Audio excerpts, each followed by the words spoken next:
l'éditorial d'Emmanuel Gustave Samnick. Emmanuel Gustave Samnick, qui est journaliste et directeur de publication de l'hebdomadaire L'Actu. Avec lui ce matin, nous allons parler de ce fait divers. Un Américain qui a battu son propre record du monde dans le concours des mangeurs de hot dog. C'est quoi cette affaire? Alors, il faudrait déjà retenir le nom de ce grand champion. Il s'appelle Joey Chestnut.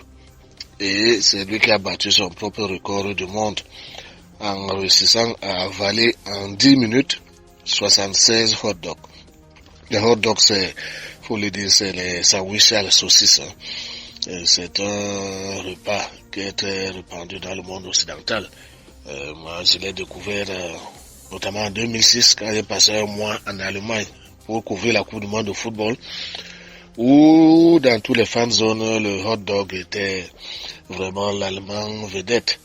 Donc, le Joey Chestnut a remporté dimanche dernier à Brooklyn, à New York, lors du traditionnel concours organisé le jour de la fête nationale des États-Unis, qui se célèbre tous les 4 juin. Eh bien, il a remporté son 14e titre en 15 éditions. 14e titre de plus gros mangeur de hot dog du monde. Bon, le deuxième venait très loin dans le classement, avec 50 hot dogs seulement avalés en 10 minutes. Il faut retenir que c'est un concours qui est ouvert à tout le monde, il n'y a pas de discrimination et donc les femmes participent aussi. La première femme est arrivée en 9e position. Elle a tout de même réussi à consommer, on a dit 30,75 hot dogs.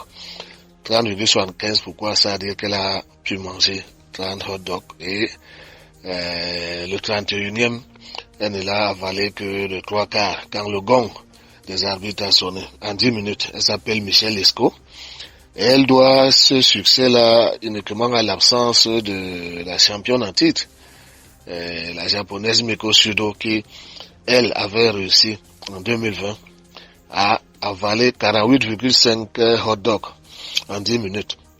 Mais cette année, elle est enceinte et donc elle n'a pas pu concourir.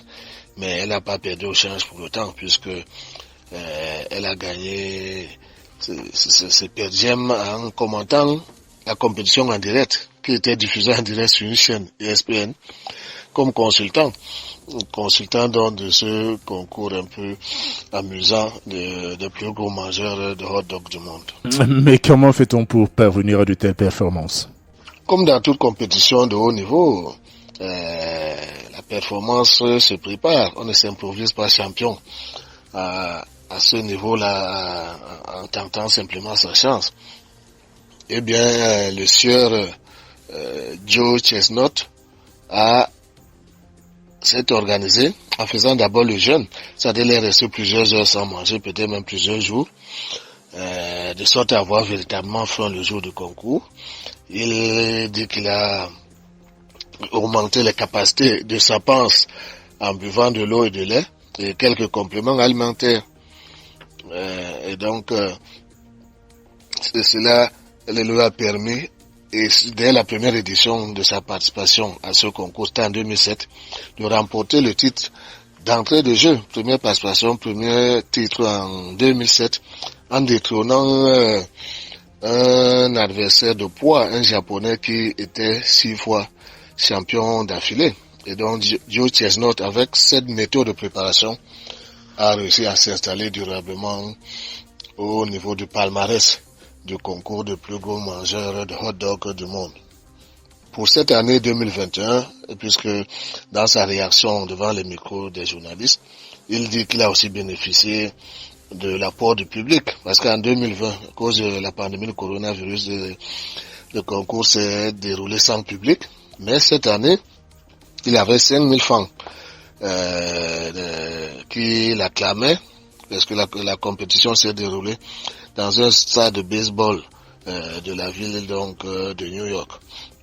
Eh bien, Joe Chestnut, alias les mâchoires, est d'ailleurs, grâce à cette préparation-là, un champion multidisciplinaire. Il n'y a pas que les hot dogs qu'il terrasse. en un temps de mouvement. Retenez d'autres de ces statistiques. Eh bien, il est capable d'avaler 182 ailes de poulet en 1 heure. Il peut broyer 141 œufs durs en 8 minutes. Et il est capable de manger 103 hamburgers en 8 minutes seulement. Les gros mangeurs camerounais qui doivent bien être nombreux, peuvent-ils rêver d'un sacre mondial? Il faut dire que ce genre de loisir là, parce qu'il s'agit d'un loisir, même si c'est une compétition de très haut niveau, ce genre de loisir là ne peuvent se passer que dans des pays où, à mon avis, dans les pays où les gens n'ont plus faim. Chez nous là, ça va d'abord paraître indécent qu'un seul être humain puisse avaler tout seul près d'une centaine de saucisses, alors que les gens meurent de faim, alors que les gens fouillent les poubelles, les gens n'arrivent pas à manger 1 fois par jour. Mais bon, on peut toujours s'arranger et domestiquer ce genre de compétition chez nous. Mais avant d'arriver au niveau mondial, il faudra quand même parcourir du chemin. Je conseille à ceux qui seraient tentés de participer à ce concours très attractif, peut-être de commencer déjà à s'entraîner dans les soirées after work que Kalak FM organise tous les vendredis soirs et où il y a aussi des saucisses au menu.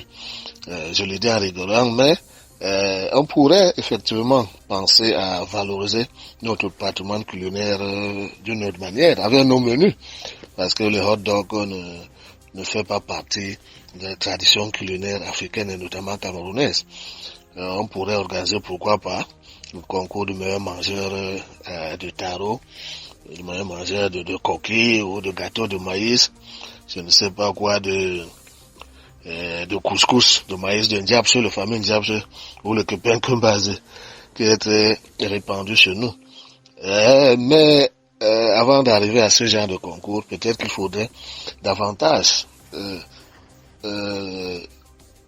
mieux organiser ce qu'on fait déjà, parce qu'il y a des festivals culinaires qui sont organisés au Cameroun pour valoriser la cuisine camerounaise. Je me souviens que notre ami le chef Ngoulou, qui gère le restaurant Le Municipal, a organisé un festival alimentaire au Cameroun. Il y en a d'autres, il y a d'autres expériences.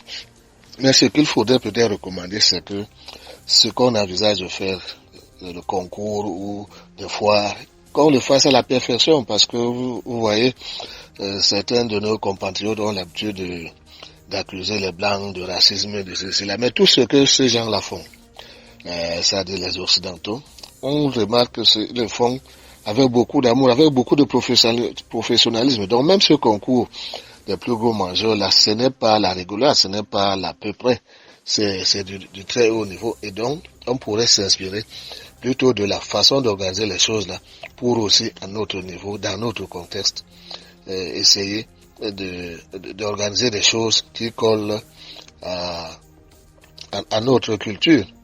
De toutes les façons, pour parler des gros mangeurs, effectivement, il y en a au Cameroun et ils n'ont pas attendu le concours. Remarquez comment ça se passe dans les cocktails, lors des repas, des dîners de mariage, ou même dans les repas des tontines. C'est la course à l'empifflement pratiquement, mais dans un désordre et dans une attitude qui n'honore pas généralement les convives qui s'y adonnent. Donc ce qu'il faudrait davantage instaurer chez nous, c'est le savoir manger qui fait partie du savoir-vivre. C'est-à-dire qu'il faudrait qu'on réapprenne aux gens comment se tenir à table, qu'est-ce qu'il faut manger, quand faut-il le manger, parce qu'il y a des heures pour bien manger et pour assurer notre santé. Et dans le même temps, donc, proscrire les concours informels et loufoques que l'on a reçus souvent, parfois avec des résultats dramatiques et même tragiques. Comme il y a quelque temps, on nous a appris qu'un type était mort dans un concours informel de buveurs d'odontol, ce mauvais alcool traditionnel là, qui est très fort, dont la composition n'est pas du tout contrôlée. Et donc, il faudrait proscrire ce genre de concours là, qui non seulement ne valorise pas notre culture, mais deviennent de véritables dangers pour la santé publique. Les gros mangeurs camerounais qui doivent bien être nombreux, peuvent-ils rêver d'un sacre mondial? C'était Emmanuel Gustave Samnik, journaliste et directeur de publication de l'hebdomadaire L'Actu. Ne bougez pas. Ne bougez pas.